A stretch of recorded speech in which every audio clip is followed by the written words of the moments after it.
Assalamualaikum warahmatullahi wabarakatuh, sahabat Islam semuanya.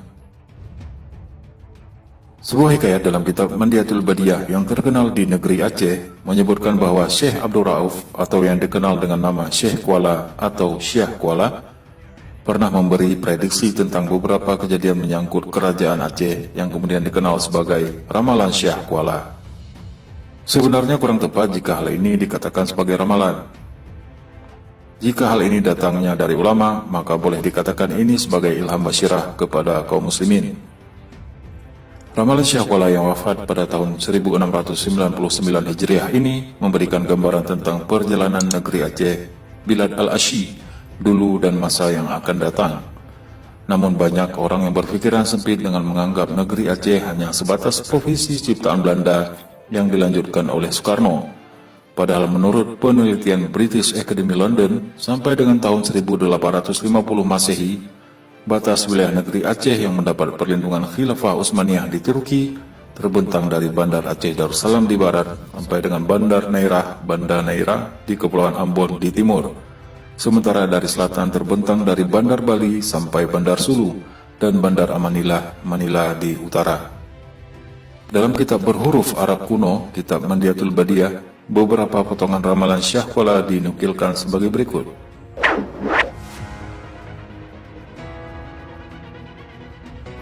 Bahwa dalam tahun 1320 Hijriah, Aceh akan dikalahkan oleh kerajaan Ba yang datangnya dari pihak barat. Kemungkinan besar yang dimaksud dengan kerajaan Ba adalah Belanda, di mana dalam perang Aceh yang dimulai tahun 1873, Kesultanan Aceh menderita kekalahan telak pada tahun 1902 hingga 1903 dan kemudian perang berakhir pada tahun 1904.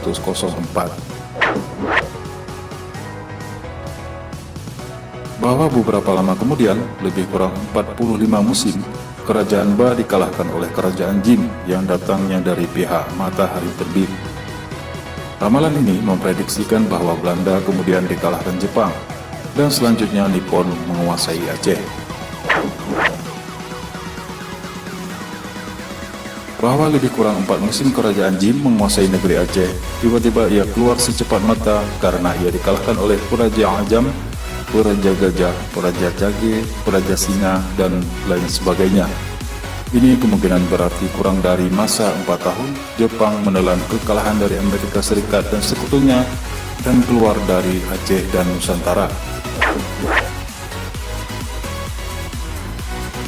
Setelah kerajaan Jin keluar, maka negeri Aceh dan negeri di bawah angin lainnya atas usaha isi negeri itu akan berdiri satu kerajaan yang menaklukkan negeri Aceh, dan negeri di bawah angin lainnya bernama kerajaan itu berawal dengan huruf alif dan berakhir dengan huruf Jin.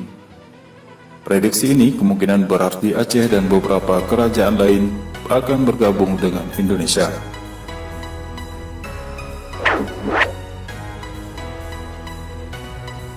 Semua rakyat berpaling muka pada pembesar-pembesar itu.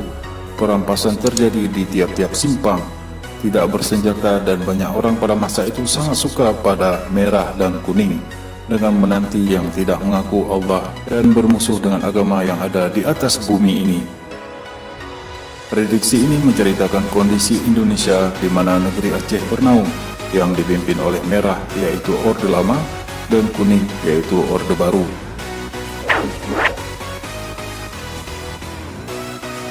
Bahwa nanti akan datang pada suatu masa rakyat akan bangkit dengan amarahnya seperti api berbara, bermaksud membela negeri dan bermaksud hendak melepaskan diri dari kuning dan merah dan sebagainya.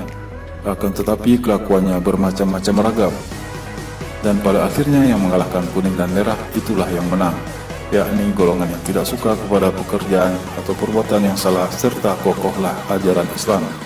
Negeri aman, damai, adil, makmur seperti dahulu kala, yakni akan menang orang-orang yang beriman. Di sini Syekh Kuala kembali menukilkan istilah kuning dan merah. Kemungkinan yang dimaksud adalah ras dan ideologi yang mencoba masuk ke Indonesia pada periode tersebut. Pada tahun 1440 Hijriah atau 2019 akan dipimpin oleh pemimpin yang adil dan bijaksana, yang akan membawa kemakmuran negeri serta mengembalikan martabat agama. Siapakah orangnya? Kita tak pernah tahu. Bisa jadi Anda meyakini orang tertentu dengan melihat fenomena yang terjadi saat ini. Namun bisa jadi dugaan Anda juga salah. Adapun tentang ramalan ataupun firasat Tengku Syah Kuala, sebagian besar cocok dengan apa yang telah dibuktikan dalam sejarah. Selanjutnya kita serahkan kepada Allah yang Maha Mengetahui. Wallahu a'lam bishawab.